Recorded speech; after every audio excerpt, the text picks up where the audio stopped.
Mas Pangi, kalau nanti mungkin memang akhirnya Gibran berpasangan dengan Pak Prabowo dengan putusan ini, image di masyarakat kira-kira seperti apa ya? Pertama tentu saja masyarakat akan memotret bahwa pemilu ini lapangannya nggak datar. Artinya bagaimana nanti memastikan penegak hukum, penyelenggara pemilu, termasuk presidennya ada potensi tergelincir pada abuse of power. Belum yang ngambil muka. Ya. Tidak diperintah oleh presiden tapi ngambil muka. Dan presiden masih pegang kendali penuh 14 Februari. Waktu pencoblosan. Baik. Siapa yang nggak sayang anaknya? Siapa yang nggak sayang sama anaknya? Siapa yang tidak ingin anaknya jadi presiden atau wakil presiden? Nah itu yang saya sebut lapangan tidak datar, lapangan becek. Itu yang kemudian dinasti politik, ini bukan saya alergi Bang Masinton. Memang data saya 70% Caca menolak dinasti politik. Baik. Kemudian ada 64% menurunkan kualitas demokrasi. Iya. Kemudian ada di angka 44% itu justru masyarakat menginginkan ada regulasi untuk membatasi dinasti politik. Baik, Justru MK hari ini kebalikan, menyuburkan dinasti politik dengan memberikan karpet merah kepada anak presiden yang akan bertarung. Bang Masinton, ini kan pestanya belum dimulai. Masih ada hak dari PDIP kemudian bisa mempertahankan Gibran tidak keluar gitu. Atau jangan-jangan PDIP pun tidak berdaya ini karena ya tergantung Pak Jokowi. Ini bukan persoalan PDI, ini persoalan bangsa ini gitu loh. Yang menentang dinasti politik itu atau politik dinasti itu kan masyarakat. Oke, ini jalannya sudah dibukakan melalui proses ke Mahkamah Konstitusi yang putusannya juga dipertanyakan tadi terutama Bung Aceng tadi oleh ahli-ahli hukum gitu lah ya. Kemudian ini belum tentu menjadi jalan mulus ketika digunakan untuk melanggengkan politik dinasti tadi. Orang sudah tahu ini jalan yang disiapkan untuk politik dinasti tadi. Tinggal digunakan. Ini kalau mau digunakan menurut saya ini bukan jalan mulus. Ingat Soeharto 97 memenangkan kontestasi pemilu tahun 97 dengan mayoritas suara rakyat pada saat itu di mana Pak Harmoko bilang benar rakyat menginginkan Soeharto menjadi presiden.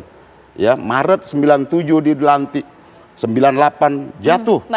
Gitu loh. Artinya suasana kebatinan rakyat hari ini menentang pelanggengan politik kekuasaan yang diwariskan ke anak atau dinasti tadi itu. Mungkin sekarang saya ke Mas Uceng ya. Mas Uceng, sekiranya di tengah kita beberapa hari lagi pendaftaran Capres dan juga Cawapres, ini berarti memang bisa diberlakukan di 2024. Mengingat putusan MK ini kan mengubah aturan pemilu, harus seperti apa? Cukup berkoordinasi dengan KPU dan Bawaslu atau seperti apa Mas Uceng?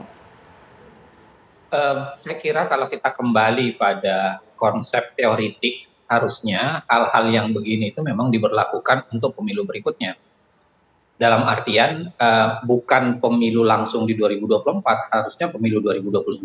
Alasannya sederhana, bukan hanya sekedar karena soalan kesiapan, tetapi yang paling penting sebenarnya yang harus dilakukan MK itu adalah mengurangi tekanan politik, mengurangi kemungkinan kecurigaan, mengurangi potensi konflik kepentingan.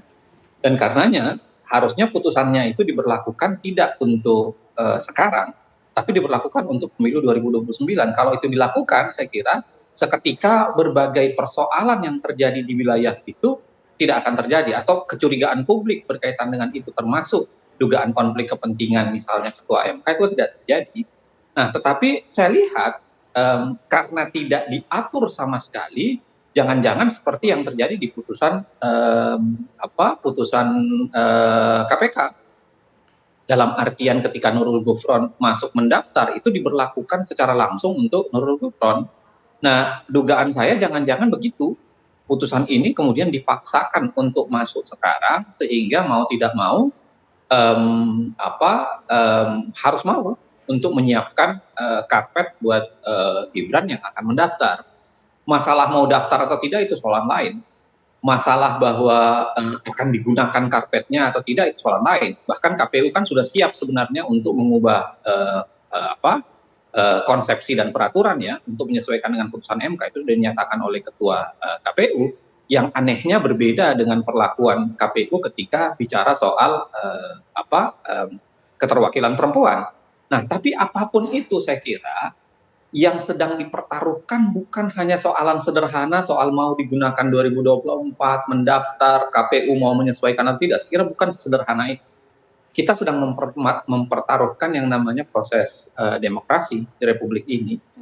Putusan MK, dan itu diamini oleh para hakimnya sendiri, beberapa hakimnya, mengatakan bahwa MK terlalu jauh masuk ke dalam urusan yang seharusnya adalah dilakukan oleh legislator, dilakukan oleh lembaga-lembaga proses legislasi yang harusnya dipilih secara demokratis. Dan artinya MK melibatkan dirinya atau menjerumuskan dirinya ke arah juristokratif, di mana putusan soal demokrasi itu diambil oleh juris. Itu yang saya maksudkan, bahwa tanpa sadar sebenarnya kejadian hari ini itu memperlihatkan dua hal sekurang-kurangnya. Yang pertama adalah wajah palu hakim MK yang memang sudah patah, dan yang kedua adalah ya pertaruhan terhadap demokrasi kita.